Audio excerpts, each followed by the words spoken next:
The white ship floated silently through space near Earth's moon. It was beautiful and clean, with smooth curves and no sharp edges anywhere.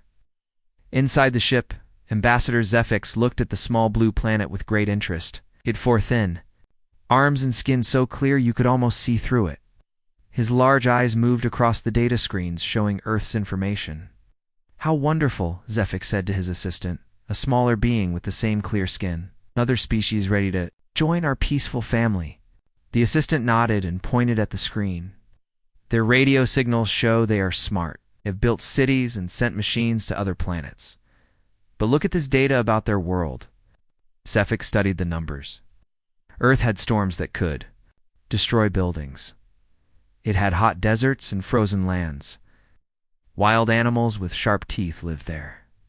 The weather changed from burning hot to freezing cold. Earthquakes shook the ground and mountains spit fire. "Poor creatures," Zefix said sadly. "They must suffer so much on such a dangerous world, and no wonder they want to reach the stars. They are trying to escape their terrible home." Far below on Earth, Captain Jake Morrison sat in his office at the Earth Defense Force headquarters. He was a tall man with gray hair and tired eyes. He had seen many battles and strange things in his 40 years. But nothing had prepared him for this day. The communication screen flickered and suddenly showed a face unlike anything Jake had ever seen. Oh. The alien's features were soft and kind, with large, gentle eyes. "Greetings, people of Earth," the alien said in perfect English. "I am Ambassador Zefix of the Galactic Council. We have been listening to your radio signals for many years. We know you are a smart and peaceful people." Jake leaned forward in his chair. "This is Captain Morrison of Earth's Defense Force. Are you really from another planet?" "Yes, Captain Morrison. We come from a group of 12 worlds that work together in peace. We have watched your people grow and learn. We see that you live on a very hard world, but you have done well despite the dangers." The alien's voice was calm and gentle, like a teacher speaking to children. "We want to invite you to join our family of worlds. We can help you. We can make your lives better and safer." Jake felt his heart beat faster. First contact with aliens. This was the moment humans had dreamed about for centuries. "What kind of help are you talking about?" Zefix smiled, showing small white teeth. "We have technology that can solve all problems. No more hunger. No more sickness. No more fighting. No more fear. Your people can finally live in peace." Within hours, the news spread across Earth. Every television, radio, and internet site carried the same amazing story. Aliens had come to Earth, and they wanted to help humanity. Dr. Lisa Hamilton received the call while she was studying bacteria in her laboratory. She was Earth's best scientist for studying life from other worlds, even though she had never seen any real aliens before today. "Lisa, we need you right now," Jake's voice said through her phone. "You're going up to meet them." 3 days later, Lisa floated through the airlock of the alien ship. She wore a spacesuit and carried recording equipment. Behind her came 5 other humans, including diplomats and scientists. The inside of the alien ship was like a dream. Soft music played everywhere. The walls glowed with gentle light. Plants with silver leaves grew in crystal containers. The air smelled like flowers after rain. Zefix met them in a large round room with windows showing the stars. He was even more strange-looking in person, but his manner was so kind that Lisa felt comfortable quickly. "Welcome to Harmony's voice," Zefix said, gesturing with all 4 arms. "This ship represents everything our people believe in: peace, beauty, and safety." Lisa looked around at the other aliens in the room. They were all thin and delicate, with pale skin and gentle movements. Some needed special suits to breathe.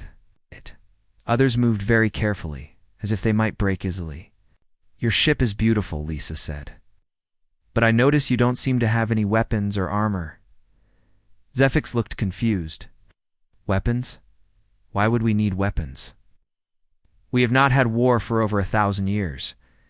All the worlds in our council live in complete peace."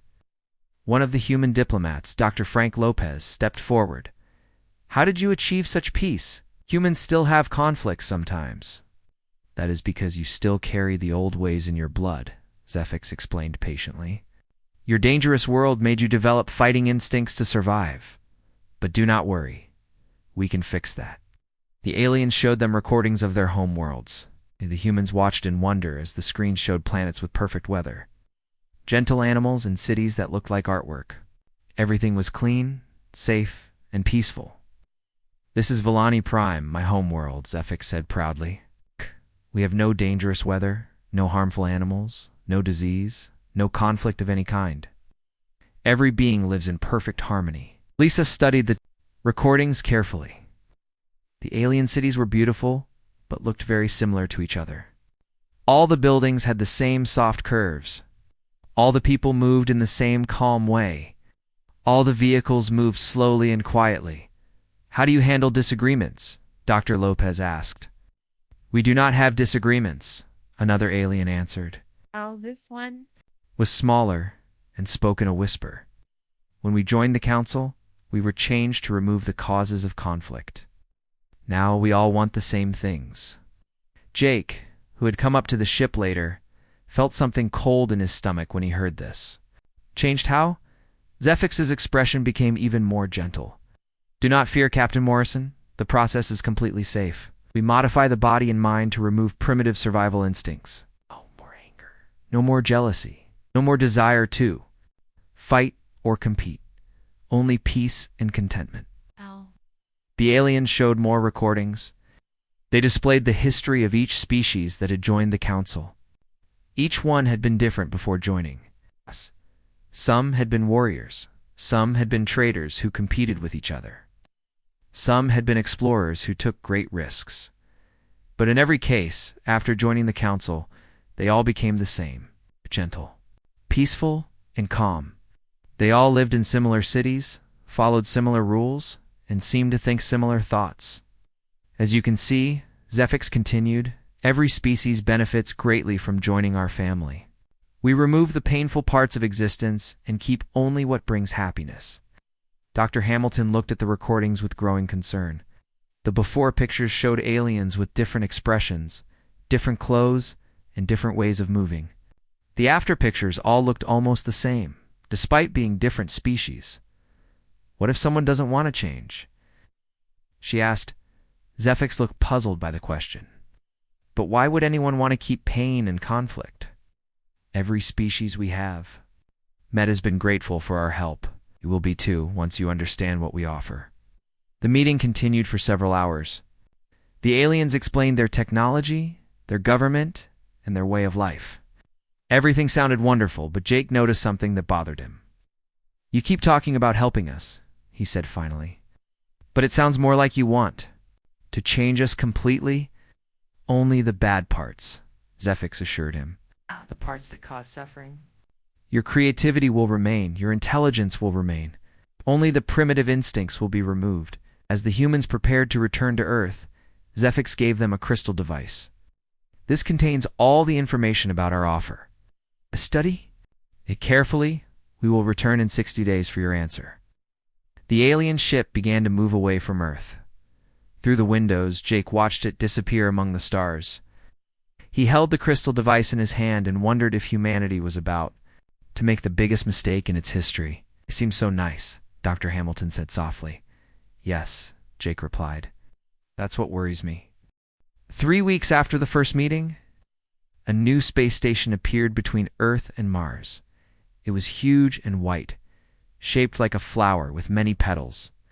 The aliens called it Peaceful Harbor, and it was made specially for meetings between different species. Commander Ryan Baker led the human team to the station. He was a strong man with dark skin and careful eyes. Behind him came 20 other humans, soldiers, scientists, doctors, and diplomats. They all wore their best uniforms and tried to look friendly, but ready for anything. The inside of the station was even stranger than the alien ship. Everything was round and soft. The walls curved gently and glowed with warm light. Ow. The floors felt like walking on clouds. Even the air tasted sweet and clean.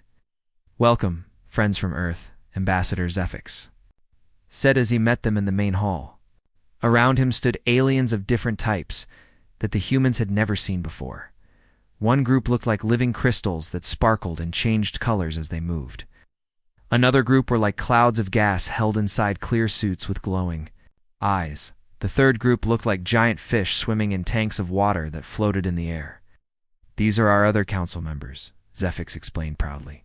"The Shardlings communicate with light patterns. Whisperlings exist as pure energy in gas form. The Deeplings live in water, but can travel anywhere in their special tanks." Dr. Amanda Torres, a woman who studied military history, looked around at all the aliens with wonder and worry. Every species looked delicate and peaceful. None of them seemed built for fighting or hard work. The cultural presentations began in a great, round room with soft chairs and quiet music. The aliens went first, showing holographic displays of their worlds and achievements. The Shardlings showed crystal cities that grew like plants. Their people never argued because they shared thoughts through light signals. They had no crime, no competition, and no stress. The Whisperlings displayed energy storms they had tamed to power their civilization.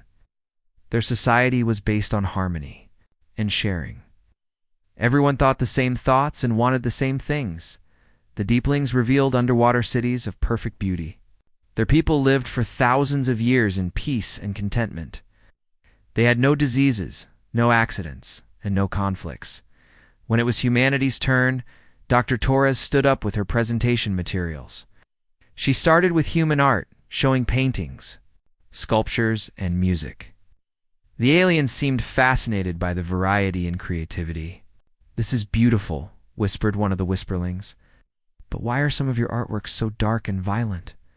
Dr. Torres explained that humans made art about all parts of life, including sad and difficult times.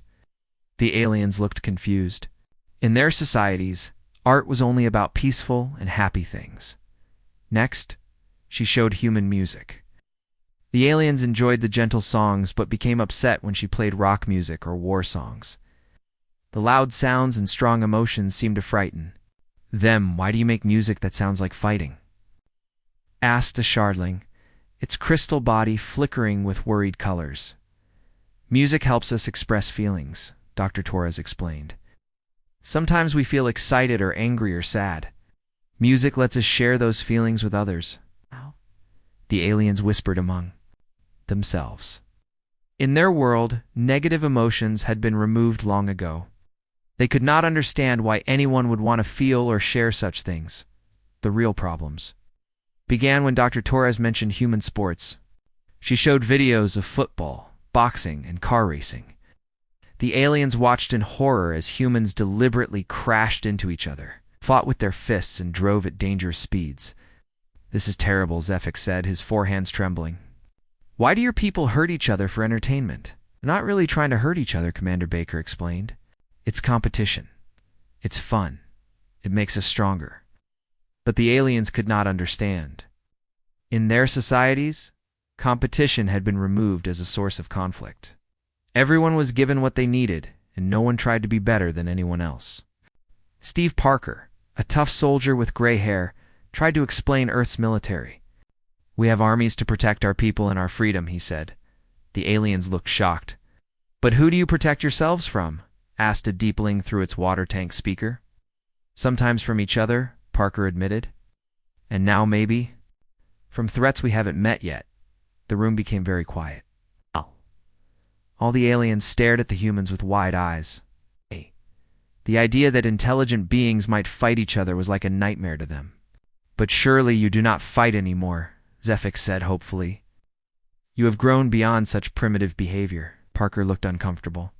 "We try to solve problems peacefully first. But sometimes fighting is the only way to stop evil or protect innocent people." During the lunch break, the aliens served food that looked beautiful but tasted like nothing. It was perfectly safe and nutritious, but it had no strong flavors. When the humans asked for salt or pepper, the aliens looked worried. "Strong flavors can cause excitement and unpredictable behavior," explained a Whisperling. "We have removed such things for safety." Dr. Karen White, Earth's food expert, tried to explain that humans enjoyed different tastes and flavors. She mentioned spicy food, and the aliens looked horrified. "You deliberately eat things that cause pain?"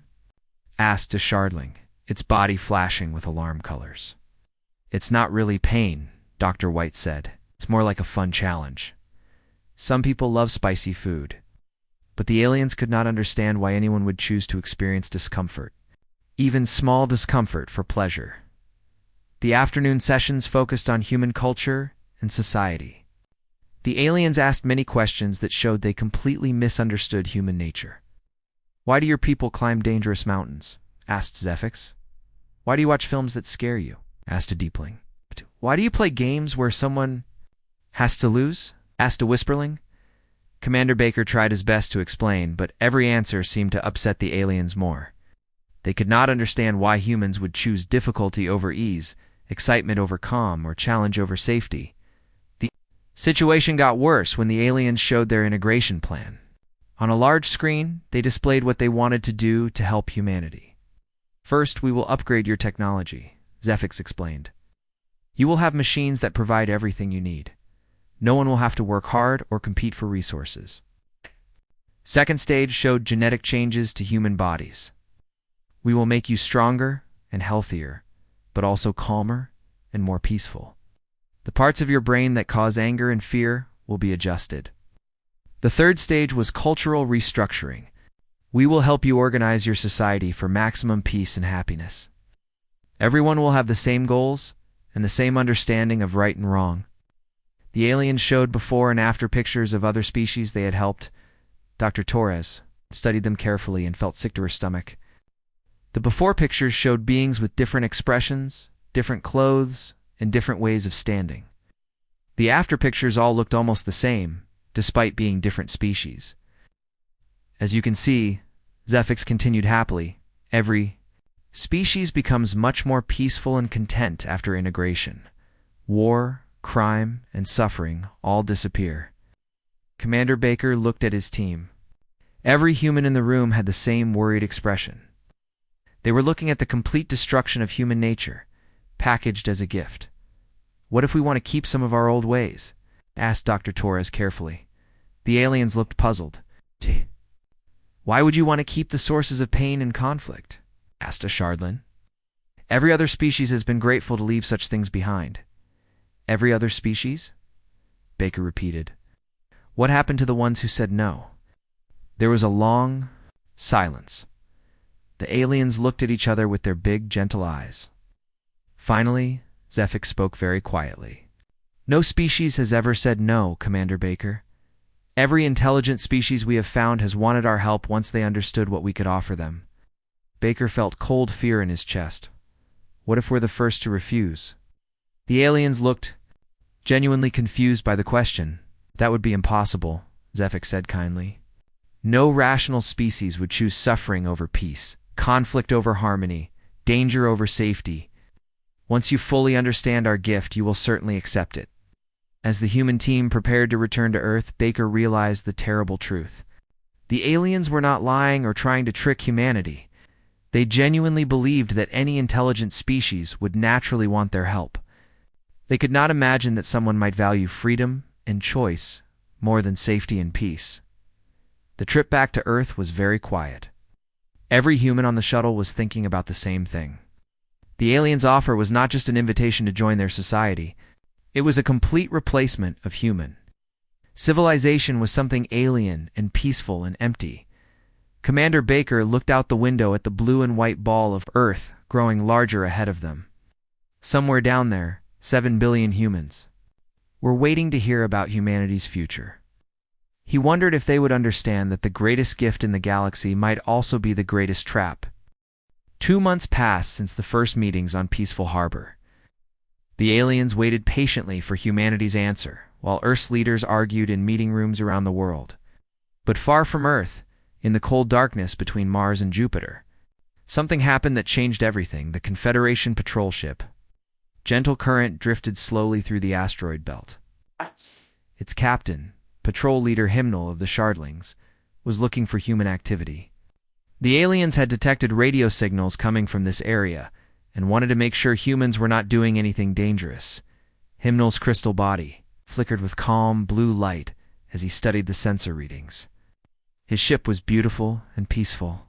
With no weapons or armor, it's like all Confederation vessels, it was built only for exploration and helping other species. "We are detecting large energy readings from asteroid Vesta," reported his assistant, a younger shardling whose crystal body glowed with yellow curiosity. "The humans appear to have some kind of scientific station there." Himnal's light patterns showed mild interest. "Let us go and see. Perhaps they need our assistance with their research." But as gentle current approached the asteroid, both aliens began to flash with alarm colors.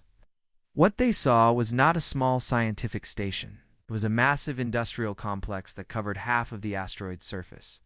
Giant mining machines chewed through rock and metal. Huge refineries processed raw materials into finished products. Spacecraft larger than most Confederation vessels carried cargo to and from the facility. And everywhere, humans worked in conditions that would kill any Confederation species instantly. "Captain?" Nick Collins stood in the main control room of the Vesta mining complex, watching the alien ship approach on his screens. He was a big man with thick arms and hands scarred from years of hard work. Around him, the control room hummed with activity as workers managed operations across the entire asteroid. "Sir, we have an alien vessel requesting permission to board," reported Communications Officer Jane Murphy. She was young, but already experienced in the dangerous work of space mining. "Tell them they're welcome aboard," Collins replied. "But make sure they understand this is a working facility. We're not stopping operations for visitors." When Patrol Leader Himnal stepped onto the mining platform, his crystal body immediately began flashing with distress. The air was full of dust and machine noise. Metal clanged against metal. Workers shouted orders over the sound of drilling equipment. To an alien used to perfect quiet and safety, it was like stepping into chaos. "This is most concerning," Himnal said to Collins through his translator device. "Your people are working in extremely dangerous conditions. We must evacuate everyone." Immediately, Collins looked confused. "Dangerous? This is normal operation. We've been running 24 hours a day for 3 years with an excellent safety record." Himnal's light patterns showed deep worry as he looked around. Humans in bulky spacesuits operated massive drilling machines.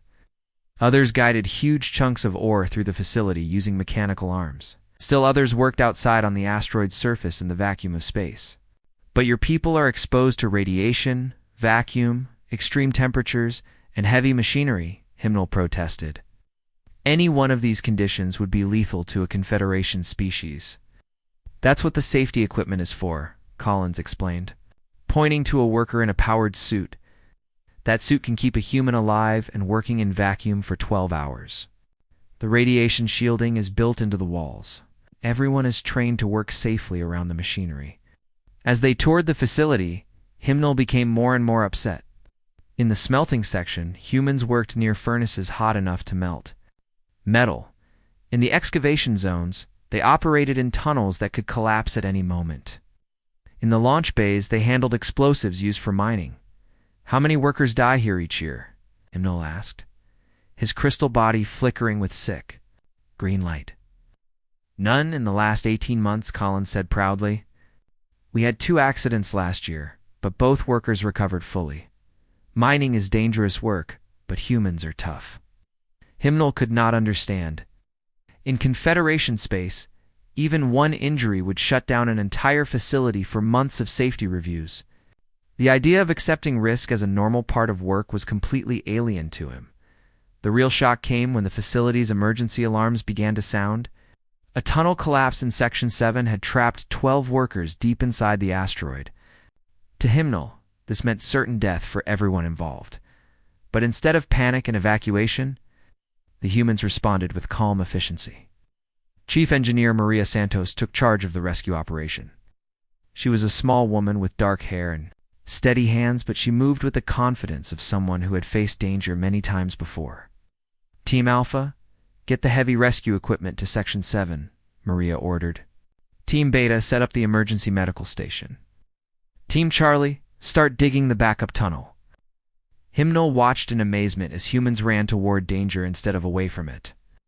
Rescue workers put on even heavier spacesuits and grabbed tools designed for breaking through collapsed rock. Medical teams prepared to treat injured people. Engineers calculated the safest way to reach the trapped workers. "Should we not call for Confederation assistance?" Hymnal asked Collins. "We have ships equipped for emergency evacuation." Evacuate. Looked at the alien with surprise. "Thanks, but we've got this. Our people know what they're doing." Dr. Kevin Walsh, the facility's geologist, tried to explain human rescue operations to Hymnal. He was a thin man with gray hair who had worked in dangerous places all over Earth before coming to space. "This kind of thing happens sometimes in mining," Walsh said calmly.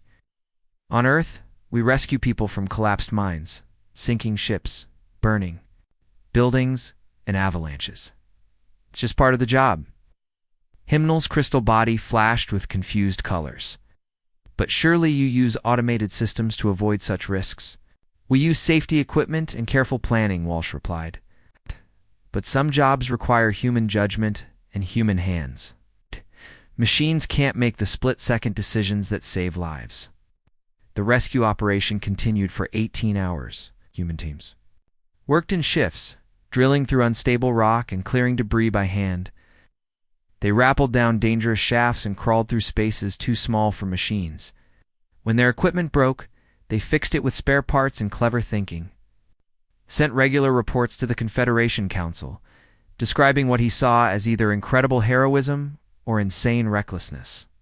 His supervisors ordered him to document everything for future study. The breakthrough came when the rescue team finally reached the trapped workers. Hymnal expected to find terrified, injured humans waiting for medical evacuation. Instead, he discovered the 12 workers playing cards and telling jokes to pass the time. "Hey, Chief," called out Pete Johnson, one of the trapped miners. "Took you long enough? We were starting to think you forgot about us." Johnson was a big man with a cheerful smile and arms like tree trunks. He had been trapped underground for nearly a day, but he acted like it was a minor inconvenience. "Are you not injured or frightened?" Hymnal asked through his translator. "Nah, we're fine," Johnson replied. "The tunnel collapsed pretty clean. No one got hurt, and we had enough air and water. This isn't even the worst cave-in I've been in." The other workers nodded and laughed. They treated the dangerous situation like it was just another day at work.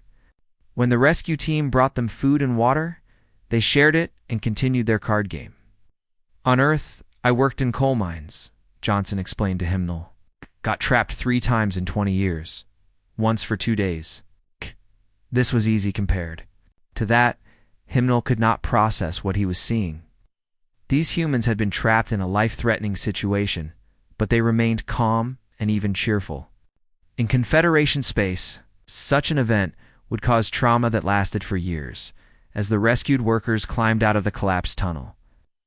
Other humans cheered and patted them on the back. There were no tears or emotional breakdowns. No one needed medical treatment for shock or fear.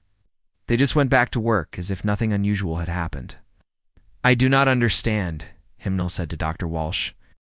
"How can your people remain so calm in the face of mortal danger?" Walsh thought for a moment before answering. "I guess we're used to it.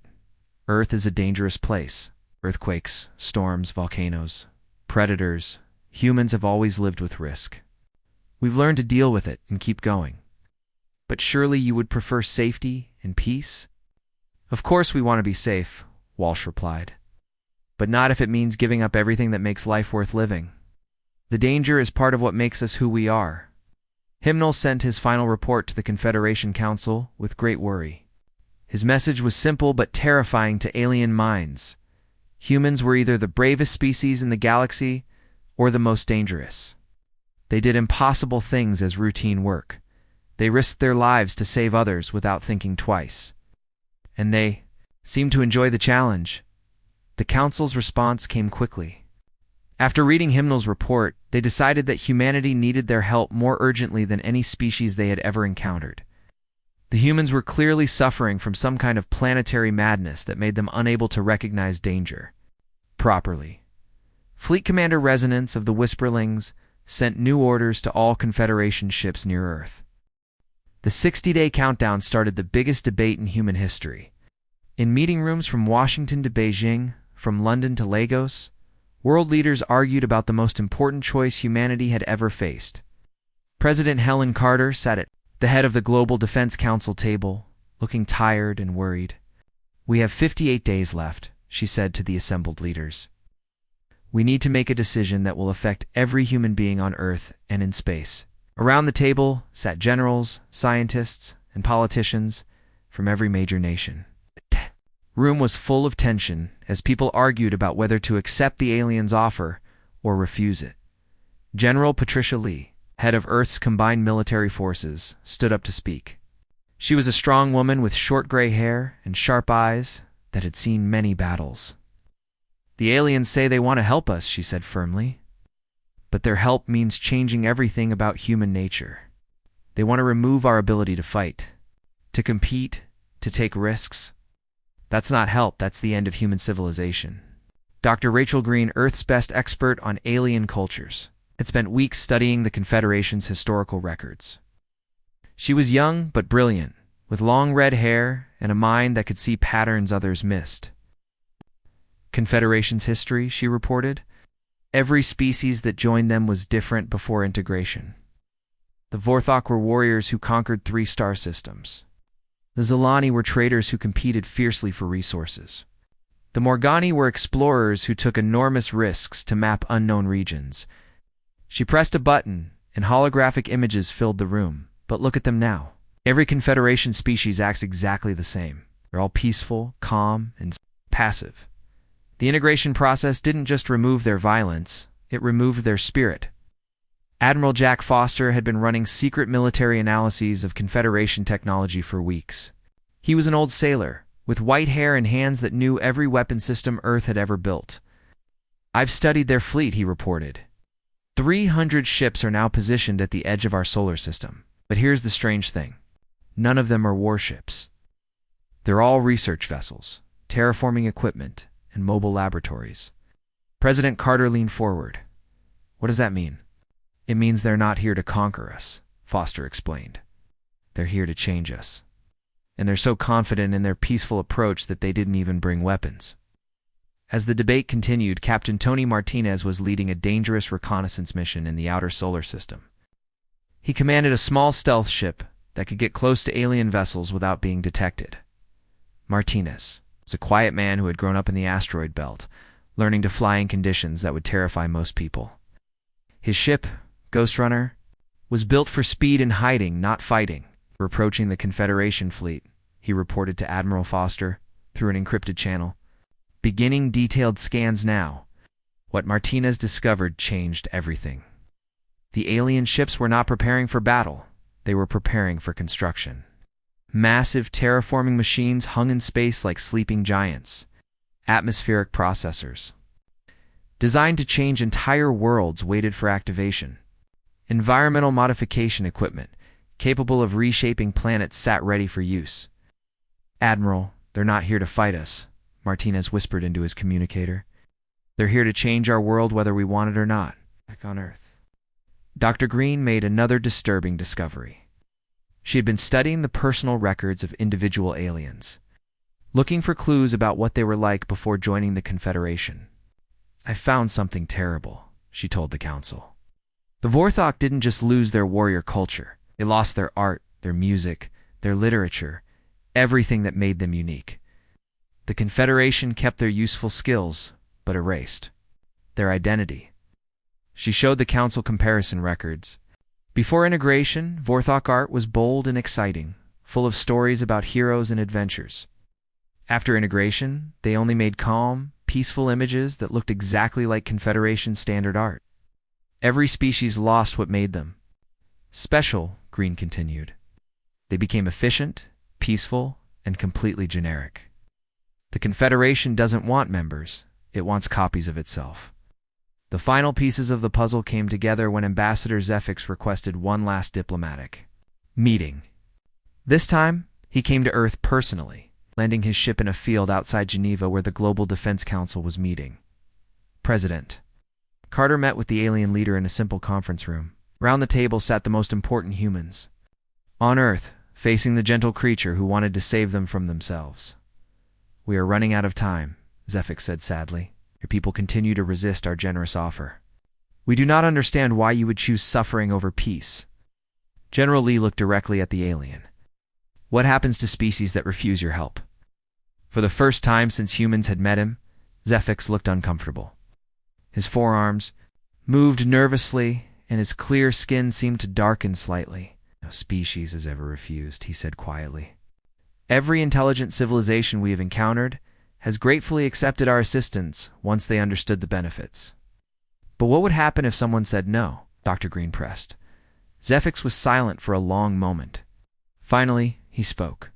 In a voice full of genuine confusion and sadness, we cannot allow a species to continue suffering when we have the power to help them. If a civilization is too damaged by their harsh world to recognize their need for assistance, we must act too. Save them anyway. It is our moral duty. The truth hit everyone in the room like a physical blow. The aliens were not offering a choice. They were offering the illusion of choice. They genuinely believed that any sane species would accept their help, and if someone refused, it only proved they needed help even more urgently. Admiral Foster understood the implications immediately. You're going to change us whether we agree or not. Only because we love you, Zefix replied with complete sincerity. A parent does not ask a sick child if they want medicine. A doctor does not let a patient die because they are afraid of treatment. Cannot let humanity continue to suffer when we can end that suffering forever. President Carter felt cold fear settling in her stomach. And if we fight back? Zefix looked genuinely puzzled.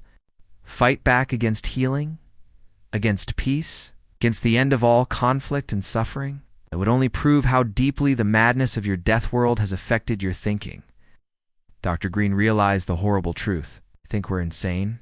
You think our entire species has been driven crazy by living on a dangerous planet? Not crazy, Zefix corrected gently. Damaged, traumatized. Your world has hurt you so badly that you cannot recognize help when it is offered. But we will heal those wounds. We will make you whole. The meeting ended with Zefix's final words. In 10 days, we will begin the healing process. Your atmosphere will be modified to reduce aggression. Your weather will be controlled to eliminate stress. Your dangerous animals will be relocated. And your people will be helped to become peaceful and content. As the alien ship departed, President Carter called for an emergency session of the Global Defense Council. The debate was over. Humanity now faced a stark choice. Surrender there. Humanity, or fight for the right to remain human. They think they're saving us, General Lee said grimly. They genuinely believe they're the good guys in this story. That makes them more dangerous than any enemy we've ever faced, Admiral Foster replied. You can negotiate with someone who wants something from you.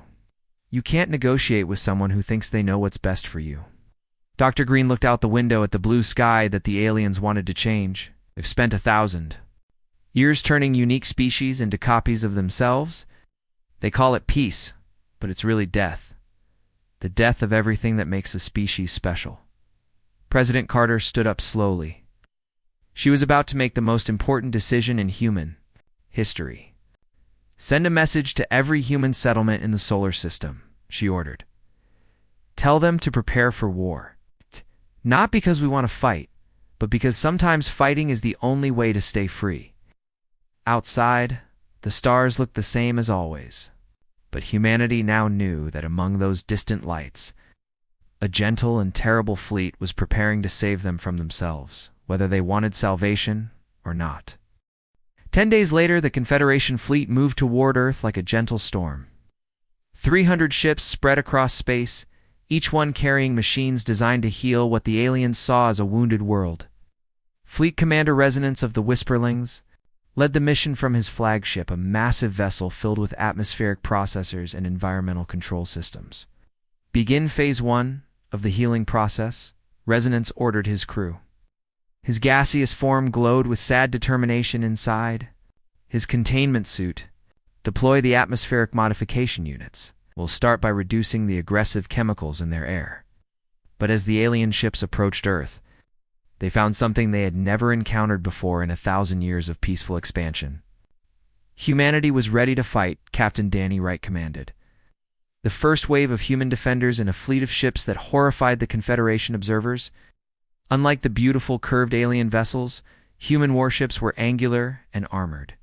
Built to absorb damage and keep fighting, they bristled with weapons and defensive systems that no peaceful species would ever need. Wright was a veteran pilot who had learned to fly in the dangerous skies above Earth's storms. His ship, Iron Hawk, was scarred from years of combat training and looked like a predator compared to the delicate alien craft. "All ships, this is Wright," he broadcast to the human fleet. "Remember, they think they're helping us. They're not evil, just wrong. Try to disable their ships without killing their crews." The first battle between humans and aliens was unlike anything in galactic history. The Confederation ships had powerful shields and advanced technology, but they were not designed for combat. When human weapons struck them, the aliens responded with complete confusion. "They are attacking us," Resonance reported to the Galactic Council in shock. "The humans are using violence against those who came to help them. Their madness is worse than we thought." But the aliens had no idea what real madness looked like. When Wright's ship took damage that would have destroyed any Confederation vessel, he kept fighting. When his weapons failed, he used his ship as a battering ram. When his life support systems were damaged, he put on a spacesuit and continued the battle. The Confederation fleet watched in horror as human pilots flew ships that were falling apart, fought in vessels with no atmosphere, and refused to surrender, even when facing impossible odds. Two aliens who valued safety above all else. The human response was like watching beings throw themselves into fire for no reason. Colonel Sandra Blake led human Marines in boarding actions against alien vessels. She was a tough soldier who had trained in every dangerous environment Earth could offer. Her team cut through ship holes with tools that doubled as weapons, fought in zero gravity, and captured alien ships using tactics that no peaceful species could imagine. "Secure the bridge," Blake ordered as her Marines moved through a captured Confederation ship. The aliens inside offered no resistance. They had no idea how to fight back. Most of them curled up in corners, overwhelmed by the violence they were witnessing. The turning point came when engineer Bobby Turner found himself alone on a damaged human ship facing 3 alien vessels. Turner was a young man who had grown up fixing machines in Earth's harshest environments. When his weapons were destroyed, did something that shocked the entire Confederation fleet. He turned a captured alien matter converter into a weapon. The Confederation had used matter converters for 1,000 years to create food, build cities, and reshape worlds. But they had never imagined anyone would use their peaceful technology for violence. Turner's improvised weapon disabled to alien ships and forced the third to retreat. "Impossible," whispered Fleet Commander Resonance. "They turned our healing technology into an instrument of war. What kind of beings are we facing?" But the real revelation came when human forces began rescuing alien survivors from damaged ships. Despite being in the middle of a battle, human soldiers risked their lives to save enemy crews. They provided medical aid to beings who had just tried to heal them against their will. Dr. Patricia Young, serving as a combat medic, treated wounded aliens with the same care she gave to human soldiers. She was a small woman with gentle hands, but she worked calmly while explosions shook the ship around her. "Why do you help us?" asked a wounded Shardling, its crystal body flickering with confusion. "We came to change your world. We are your enemies." "You're not our enemies," Dr. Young replied, while bandaging the alien's injuries. "You're just wrong about what we need. But that doesn't mean we want you to die." It's an act of mercy in the middle of combat broke something fundamental in the alien understanding of warfare. In their perfect, peaceful society, conflict meant hatred. But humans were fighting to protect their freedom while still showing compassion to their opponents. Admiral Foster coordinated the human defense from his command. Ship Earth's Pride. He was an old warrior who understood that this battle was about more than just military victory. "All ships, this is Foster." He broadcast to both human and alien vessels. "We're not fighting because we hate you. We're fighting because we refuse to let anyone else choose our future for us, no matter how good their intentions." The Confederation fleet began to retreat, but not because they were defeated. They retreated because they finally understood what they were really facing. These were not damaged beings who needed healing. These were creatures who had been forged by challenge and conflict into something completely outside Confederation. Experience. Fleet Commander Resonance sent his final report to the Galactic Council with trembling appendages. We have encountered a species that fights not from madness, but from choice. They risk death not because they do not value life, but because they value freedom more. They show mercy to enemies and turn tools into weapons. They are ... unprecedented. The alien retreat marked the end of Confederation expansion for the first time in galactic history, as the beautiful ships disappeared among the stars. Earth celebrated its strangest victory, winning a war against beings who only wanted to help them. 1 year later, Ambassador Lisa Palmer stood before the United Nations General Assembly. She was Earth's first interstellar diplomat, chosen to represent humanity to a galaxy that was still trying to understand what humans really were. The Confederation has created a new classification in their databases, she reported with a slight smile. They call us Deathworlders, species too dangerous to integrate, too resilient to destroy, and too stubborn to ignore. The delegates laughed, but Palmer's next words were more serious. We've been receiving messages from across Confederation space. Some of their member species are asking questions they haven't asked in centuries. They want to know how we kept our freedom. They want to know what we lost when we chose safety over everything else.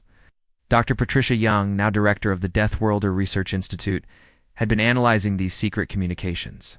Her office was filled with translation, equipment, and star charts showing the locations of discontented Confederation worlds. It's not all of them, she explained to Palmer. But some beings remember what they used to be before integration. Deep down, part of them misses the challenge, the risk, the excitement of not knowing what tomorrow would bring. The final scene took place at the launch of humanity's first colony ships. These vessels were different from anything else in the galaxy. They carried not conquest, but choice. Earth was offering other species something the Confederation never could. The option to remain themselves. Captain Jake Morrison, now elderly but still sharp, commanded the lead colony ship Freedom's Call. As Earth fell behind them, he looked out at the stars with satisfaction. "Where are we heading, Captain?" asked his young navigation officer. Morrison smiled. "To find others who remember that growth requires challenge, that strength comes from struggle, and that the greatest gift anyone can offer is the freedom to choose your own path across the galaxy, hidden among the peaceful Confederation worlds." Beings who had almost forgotten what it meant to be truly alive began to dream of stars and freedom. Humanity had done more than win a battle. They had reminded the universe that some things were worth fighting for. The age of enforced peace was ending. The age of chosen freedom was about to begin. And at the center of it all, on a small blue world that had forged them in fire and storm, the Deathworlders looked to the stars and prepared to share the greatest gift their harsh world had given them, the unbreakable spirit of those who refused to surrender their right to be human.